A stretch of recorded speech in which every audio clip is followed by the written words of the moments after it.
Good day, everyone, and welcome to another edition of Just Fish Outdoors. I'm your host, Dale York, and I designed Just Fish Outdoors to focus on freshwater lakes and streams and to provide information, tips, and techniques, along with how-to segments for catching everything from crappie to catfish. We will also provide tips on equipment, tackle, boating, and much, much more. All of this is aimed at helping you catch more fish and have fun doing it. So join us each week as we talk about my favorite subject, fishing. That brings us to our special segment today. As most of you know, really great crappie fishing is just around the corner. And for those who just can't wait until spring, early season crappie can be hard to find and even harder to catch on a consistent basis. Today's guest is going to help share some information that will hopefully help us catch those fish and find those fish in the early season. Today's guest is Barry Morrow, extraordinaire crappie guide. Barry, thanks for coming on the show. And if you would, tell us a little about yourself and where you guide. Yes, glad to be back, and I know everybody's feeling like I am. We're trying to shake off the winter blues. Can't wait for the crappie bite to start happening, and whenever we get sunshine out, definitely that's when we get excited. I'm a full-time guide year-round. If anybody wants to contact me, get a hold of me, just call my cell number, 660-723-2667. That's an area code out of Missouri because I'm originally from there, fish a lot in Missouri as well, but and love fishing for crappie. Okay, and if you would, tell us about what you do to find crappie this early in the season. You're on a lake, you got water temperatures, maybe mid-40s, maybe high 40s. Where do you start looking? What do you start with? Well, crappie this time of year are definitely going to be holding to something, which means basically a structure, whether it's a lay down or a stump or just a break line of rocks and boulders. What I do is I start patterning the deepest part of the lake that I can find. At this time of the year, I'll move into the creeks because that's where most of these crappie are going to start spawning first, is up in the shallower creeks. So I'm starting in 20 to 25 foot of water, fishing those break lines, looking at my sonar really, really carefully, finding the bait fish. And if I can find some bait fish, there's definitely going to be some crappie there. Do you see a correlation between the clarity of the water and the depth of the fish this time of year? Well, you do. I think you do on any time of the year, whether it's clear. The clearer the water, the deeper they're going to be. Most of the lakes that's in the southern end of the state are going to be a little bit murky. They're going to be 2 to 3 inches of clarity. Then it's going to your jigs are going to disappear. But I think the key thing is just a water temperature, comfort zone at this time of year, and where the bait fish are really moving. If the sun comes out and starts really heating the water up just a little bit, that surface, the bait fish are going to rise. Actually, believe it or not, we saw some crappie surfacing the last trip I was out, which was Wednesday. And they weren't big crappie, but they actually were surfacing. That was up in the creeks in around 10 foot of water. Yeah, I've in years past when I chase crappie, not to the extent and level that you do, but I love to eat them, so I chase them pretty regularly, and that's something that is interesting to see this early in the year, and when you have water temperatures in the 40s, and that's just primarily due, wouldn't you say, to the sunlight and the heating of the shallow part of the water, that those fish rise up and kind of bask in that warmer water? Absolutely, and again, it goes back to your question on clarity of water. The muddier, more stained water you're going to find, the warmer that water is going to get. We were fishing on Tuesday. I found water in 44 degrees, fishing 20 to 25 foot of water, catching most of my fish on 11 to 14 to 15 foot deep. On Wednesday, I went back out. I was fishing shallower water, anywhere from 8 to 12, 14 foot of depth, and we didn't catch as many fish, but that's where I was seeing some of those fish surfacing. That water was really more stained than what I'd fished on Tuesday. So I think the temperature there was in the 50s, 50 to 51 degrees, and therefore your bait fish are going to rise, and that's what the crappie were doing. Yeah, and as we all know, the more turbidity of the water, or to some extent the less visibility in the water, that water will warm and hold temperature better than clear water will. So, it's usually the first thing that's going to warm up, and those fish will seek that. They will rise maybe 15, 20 foot vertically in some days when you have a real bright sun and a real warm sun with lower wind. Those fish will rise vertically to come up and meet that warmer water instead of staying down there where it's 36, 37 degrees. Yeah. Absolutely. Yeah. So what's are you primarily minnow fishing this time of year? Or? Well, actually, the good part about springtime, you can use just about any technique you want. I vertical jig, and I use artificial bait year-round. So I leave the minnow fishing to others, and my boat never is tied up to anything. So the fun part of when I go out fishing, I get to go buy boats that are tied up and they're minnow fishing. They'll be catching fish. Some of them are even casting. They may be using a slip cork or stationary cork fishing really deep and casting out. I'm going to be using 1 to 2 poles. My clients will be using 1 to 2 poles, and we'll vertical jig and hold those baits in the right depth of water. And normally we'll have 2 baits on, a 1/4 ounce on the bottom and an 1/8 ounce on top. And that's a little contrary to what most people believe, that you need little baits, little jigs to catch crappie.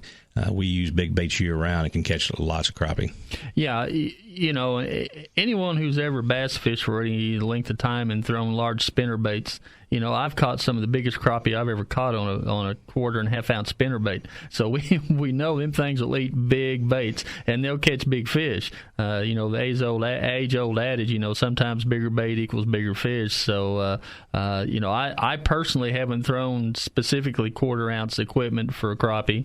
I prefer a little smaller stuff, but I think that's as much as my upbringing and as much as my skills and my education level on them as much as anything. I think this time of year is probably one of the most difficult time of year to get out and pattern the fish successfully day after day after day, because of the changing water temperatures. Mainly, those fish start to move, and once they start to move, they come out of that winter doldrums. They come out of those winter pockets and start scattering and moving up toward the holding points, pre-spawn areas, and that can be difficult to find fish. So how do you battle that?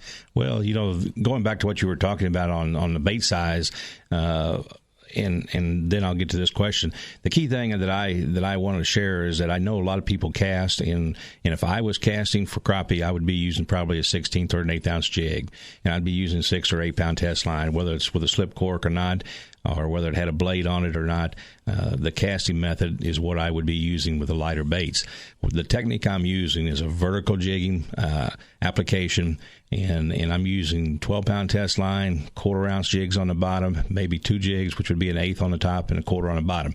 What that's doing for me is keeping my bait down to the depth that I need, and my line is super tight. So if anything touches at my line, I'm going to feel that bite and be able to set the hook. Versus casting, then you've got slack in your line, or you're having to bounce it off a structure. So a lot of people and a lot of my clients will say, man, these crappie hit hard down here. Well, the truth is they've never really felt the bite like they do when they're using baits like what we're using. They're catching them when the jig's either falling or rising.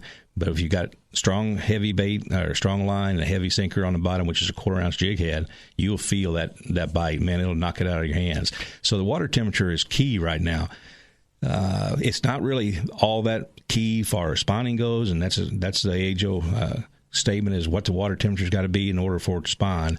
Really, what we're seeing now is crappie moving out of the deeper water, starting to stage, getting ready to spawn, and so they're going to be coming out of that 20 to 25 foot of water, moving into 10, 12 foot of water here before long, and that's going to happen when the water starts warming up. When that starts happening, and like I said, 45 to 55 degree temperatures, you're going to see the crappie moving. They're also going to be feeding. Once they start spawning, then they're just basically protecting their beds. And so they're going to use a lot of energy to doing that, and also in the spawning process. So between now and when that spawn happens, you're going to start seeing some pretty aggressive bites. Yeah, you'll feel some of the most aggressive bites and see some of the most aggressive fish. I've been in clear water situations fishing spring when we've had high 50-degree water. We're actually seen large crappie chase the bait to the boat and eat it. I mean, they just come out of nowhere. They're very, very aggressive because they are trying to feed up and get as much body mass as possible before they actually go into that spawning cycle where they don't eat and digest food. They'll chase stuff off the nest or off the eggs, but they won't. They're not physically feeding. And as you pointed out, they use a lot of body energy. All fish use a lot of body energy, and some fish can lose 25, 30, 40% of their mass during the spawning cycle. It just depends on certain situations. But and the same thing after the spawn. Those fish get really, really, really aggressive after the spawn when they start that healing cycle and trying to put that body mass back on. But right now we're kind of focused on pre-spraying. Where are we going to find these fish? How are we going to pattern these fish? What do these fish that you're looking at look like on sonar? Are they horizontal schools or are they vertical schools? Well, basically, they're going to be scattered more horizontal schools, and because of that, you're seeing a lot of bait fish. And if you can find, like I said earlier, the bait fish were going to be in big bands of balls, or they're going to be spread out a little bit. But in that, I've even had to put my baits above those schools because the crappie are right in there feeding, and when they see something different, then they come out and attack it. So the key thing is finding the right water depth. Take a look at the temperature, but I really don't worry about the temperature yet until when I find the fish. Now, the other day I found the fish in 20, 25 foot of water. They were only about 12 to 14, 15 foot deep. But and the bite was slow. That water temperature was 44 degrees. But by the end of the day, that water temperature starts moving up a little bit warmer. Those fish are going to go a little bit shallower. So in locating the fish, don't hesitate to change where your pattern of fishing, because if things slow down and you're not seeing as much on your screen, change the depth of water by just simply moving your boat in a little bit shallower. And then also know where those channels are, because the channels, if you're following a channel through a creek, it's going to meander left and right. It doesn't just run straight down the middle. And on any of those bends that you find, that flat up on top of that inside bend is where you're going to see those fish start moving up. Yeah, that's primarily the holding point for most game fish. Period is that first major bend on that flat. Especially if there's a little current coming down that river channel, especially. So you're looking, coming out of winter, coming out of that 25, 35 foot of water depth. They're moving. So how do you track these fish? I mean, is it just a temperature in the course of a day? These fish can move vertically as well as horizontally, especially if you get a warm day like we've got today, where you may start in the high 30s, low 40s to when you first get on the water temperature or the air temperature may bump up to 60, let's say, or 65, and of course that's going to come right along with the water temperature. The surface temperature is going to bump up, between 11:30, 12 o'clock to about 3 or 4 o'clock. In that area is going to be your warmest water temp. So these fish that are there in that particular area, they're going to move. They're going to do something. So what you're saying is that these fish can go shallower. Move your boat in the course of a day. Do something different. The fish are still there. They just may have moved vertically or horizontally to a certain point, but the fish are still there. Yes, that pattern you just described is going to take place all the way, all spring, from this point now to when they start spawning. And I'll track them all the way into 6 or 8 foot of water before they actually move up to the banks. Not all fish will spawn in a 2 or 3 foot range, but some of them will spawn in the 4 to 6 foot range. But the whole key is what you're saying is checking the sun, checking the temperature. I kind of gauge myself when I start taking the layers of clothing off throughout the morning. From when you start, that's telling you that it is warming up. If that happens, then the surface water temperature is going to warm up, and the sunlight's penetrating that water, so your fish aren't going to be holding in one spot the entire day. A lot of fishermen who tie up. Or I've had a lot of people come with me, and we move our boat entirely, the entire day. So the next day, I may see them on the water fishing in the same areas, and here they are tied up. And one of their questions will be, "Man, they bit early, but boy, they've died. They just quit. What's wrong with them?" Right. Well, I don't know that they really picked up on, but our boat was never in the same spot the entire day, and we caught fish all day long. So my point is I move with the fish, and if you're stationary and anchored up, you can cast further, deeper water than what you were earlier, or turn your poles around and head them toward the bank a little bit. Those fish are going to move from 8 to 10, or 14, 15 foot of water up into 8 to 10, 12 foot of water up into 6 or 8 foot of water throughout the day. You'll find them in different locations. You just got to be there at the right time and not be afraid to move from what you're doing. Yeah, wind, I've also noticed, wind can play a big important factor in this as well. If you start getting a pretty decent wind, 10, 15 mile an hour wind blowing out of the south, where it's starting to blow up in some of these creek channels or some of these pockets, that has a tendency to move the fish shallower as well, because it moves the bait fish, and the fish go with the bait fish. So, if you're starting out fishing early in the morning, you have no wind, you're catching fish 15, 18 foot deep, and here comes a 5, 10, 15 mile an hour wind, and all of a sudden you're not getting any bites. Folks, move up shallower, because those fish have just moved with the shad and moved closer to the bank. Wind really will turn those fish on like nobody's business sometimes. Yes, that's true. And the point you're bringing up with the wind makes me think of another thing that fishermen need to look at. Crappie do not like current. They're not strong current fish to where they can stay out in it the entire day. So in the mornings when it's calm, and you may be fishing that deeper water, and then all of a sudden you get this wind move up, and you get a lot of wind blowing. It's going to push the bait fish in shallower. But those crappie are moving in not just because of the bait fish all the time. They're going to move in where there's a structure break, some kind of a break in there where they're going to hold in there a little bit shallower. They know the bait fish are going to be moving in. And if you've got a lot of wind, you're going to have current in the water. It's going to be pushing that water up toward the banks or out away from the bank one way or the other. And you're going to need to just pay attention to what kind of wind you've got, the direction of it, and then what could those fish be holding in behind. They like to ambush their bait. So they're going to be tucked in behind something looking for bait to come through. Yeah, and folks, if you've, for those of you who've caught a crappie and sit there and look at him, what you're looking at is a dinner plate with scales and fins on it. And that's the reason why they don't like current, because they present a huge side mass to the current, and current can push him around like nobody's business. And as you said, I don't think, I agree with you, I don't think they're strong swimmers anyway. Right. And, any of us who've ever fished a river condition where you got a decent current knows that how tight those fish can hold behind a boulder or a brush pile or a log. They can literally nose up to that thing, and if you don't put your bait right there, you're not going to catch the fish, because they're not going to be 6 inches away from it. They're going to be nosed up to it. It could be full of them, but you've got to put that bait right up against that break in order to catch them. So what else comes to mind? What are some of the other tips that you'd like to pass on to some of our listeners? Well, the key thing, I think, what I like to be able to do is vary my presentation to them. So I know they like to feed on shad or minnows, and when you use artificial bait, I like to use a loop knot that keeps my bait flowing freely in the water. A lot of people will cinch their knots up tight.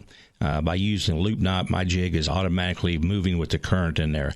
And then the presentation is key. So like these fish you're talking about that is nosed up in there, I'll use a 1/4 ounce jig head, sometimes even go to 3/8 if I have to where I can present that bait right next to that boulder or that log or whatever it is that those fish are holding on. And then once I present it down to them, and I just usually let that bait sit there and just tease them a little bit, and then I'll twitch that pole, either the tip of it or I'll twitch it with my line in my hand. And what I'm doing is creating a movement that bait is trying to escape, or it's a dying bait, and then I let it go back, and that bait will fall down in front of them. That's going to create a bite. So a lot of these crappie, this time of year, and even in the wintertime when it gets a really tough bite, the fish are still there, and they are going to eat. You just got to create some movement and tease those fish into biting and striking that bait. And most of the time, it's just a reaction bite. Yeah, you got to agitate them. You got to do something to want them to hit that bait, because sometimes your electronics can just light up like a Christmas tree. I mean, I've seen my great Lowrance HDS equipment just draw so many arcs on the screen that you couldn't even count them. And at the same time, I know they're crappie because I caught them there maybe 2 days beforehand, but you can't get them things to bite. You may catch one every 10 minutes or one every 15 minutes, and they're just negative. That's the thing. They're just negative. They're just sitting there, sticking their tongue at you. They're not going to bite. They got the hard hats on, the safety glasses, and they're just not going to bite. And sometimes you have to do something different, or do many things different. Change colors, sizes, presentations, do all kinds of things. I've seen situations where you couldn't catch them vertical jigging, but if you threw the jig out and let the jig swim through the school of fish, you could catch fish that way. Right. You just have to pull out the full tackle box when you're in a situation like that and figure out how those fish can bite or what you can make them bite. Absolutely. People think of bass fishing, they use crankbaits, they use jigs, they use Carolina rigs, they use crankbaits of, just different styles of fishing. Same goes for crappie. And if you're really an avid crappie fisherman, you've got to be able to present different baits to them in a different pattern. And presentation is probably the key to catching a lot of crappie. You can fish all day long and catch a few, but if you change your technique a little bit, don't be afraid to vary from what you've always done. You will catch crappie. I saw a bait fisherman the other day who was tied up, and what he was doing, of course, he's using minnows and he's using jigs and minnows, so a combination. And he changed up by saying that he was using a live minnow on one bait, but on the other one he just actually pinched the head off the minnow and just had it on the hook with a plastic, and he was changing his presentations by doing that. I just kind of laugh because I like to use artificial bait, but to see him change, that meant to me that he was a crappie fisherman and he knew what he was doing and not afraid to do some different things to get a more of a bite. And I did see him catch fish, so I know he was doing something right. Yeah, I can't tell you the number of times that I've been crappie fishing, and a couple of hours go by and you look on the front deck of my Ranger and there's 15 different colors of jigs laying out there because I've tried so many things, and usually there's something in that combination that'll start the fish and get aggressive. And even the time of day is so important this time of year. You could get on the water at 8, 9 o'clock and maybe you won't get a bite till 1. But it's that water temperature spiked up maybe 1-2 degrees that turned those fish on just enough to maybe for 2 or 3 hours in the afternoon you'll catch fish, and then they'll shut right back off and they won't bite again for maybe a day or maybe a couple of days. That's a good point, because a lot of crappie fishermen, and even I grew up, my dad said we had to get out there early in the morning. So we were there, at daybreak. And, you might catch that early bite and they'll hit for maybe 30 minutes to an hour, but then they're going to shut off. And the gentleman we had in the boat the other day, he mentioned that. He said he fished till, 12 o'clock and never got bit, and so he went home. And I just looked at him and said, well, that was your problem. You went home. Exactly. If you'd have stayed out there another hour or two, the bite really picks up in the afternoon. So There's 2 or 3 bites. I mean, it's just like humans. We're not all going to eat at the same schedule. Sure. Fish are no different. You gotta keep it simple. We try to make this too difficult a lot of times, and the point is, the only way you're going to catch them is to be out there on the water.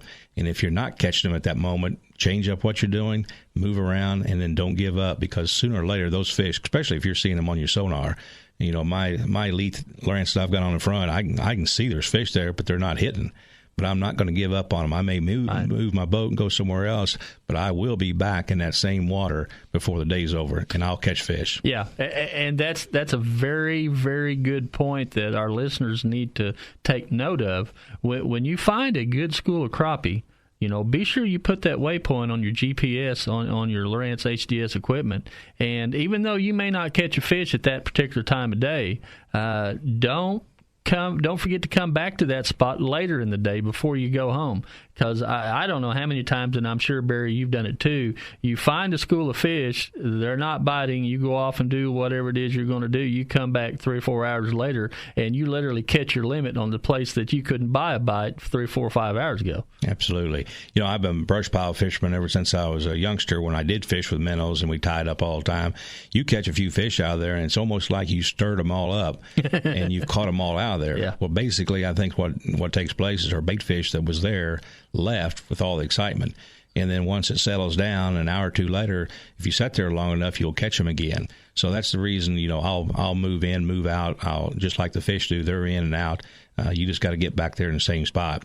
I did want to point out a couple things. Is the Lindy baits and the Yum baits that I use big baits year round, but I change my profiles up. I'm still using 2-inch length baits, but some of them are different diameters. The Vibra Kings and the Yum baits and the Woolly Beaver Tails, there's a difference in size, the diameter of those bodies. The Lindy Watch-It grubs I use a 2-inch regular, which is about the size of a pencil, and then I use a 2-inch fat Watch-It grub, it's about the size of an ink pen. So the bigger profile in the spring is good because the water is going to be murkier, and those fish will see that bait. And if they're finicky, sometimes you might want to go to a smaller diameter and drop it down in there. The Lindy Fuzzy grub I had on the other day, and that really makes a difference when you drop that bait down in front of them and that marabou's actually breathing. It's a combination plastic and marabou. Right. So when that breathing motion of the marabou's flashing in front of them, it's hard for them to resist even on a tough bite. Yeah, that's a good point. Is to change up that bulk size, and the length sometimes makes a difference as well. Especially if you're fishing in a lake that's got both threadfin and gizzard shad in it. Sometimes if those fish are on a threadfin bite, the threadfins may be really, really small, and you almost got to match the hatch, so to speak, in order to catch the fish. Barry, that's great advice, and I appreciate you coming on the show today. How can people get a hold of you to book a trip with you? Well, they can go to my webpage. It's Barry B. Morrow at barrymro.com, or just give me a call at 660-723-2667. I'm filling dates right now for March and April. I'll be fishing all the way through June. This is a great time to catch fish, and you'll find people fishing from the bank or out in a boat. There's a lot of areas, and my point is I can catch them. We'll fish for them all year long. So depending on what your schedule is, we'll find a time for you. Well, Barry, once again, thanks a lot for coming on the show. And folks, don't forget, you can find us on Facebook, Just Fish Outdoors. Folks, get out and enjoy one of the many lakes or streams we're blessed to have. Thanks for listening, and be sure to catch us next week. This is Dale York, host of Just Fish Outdoors, saying we'll catch you later.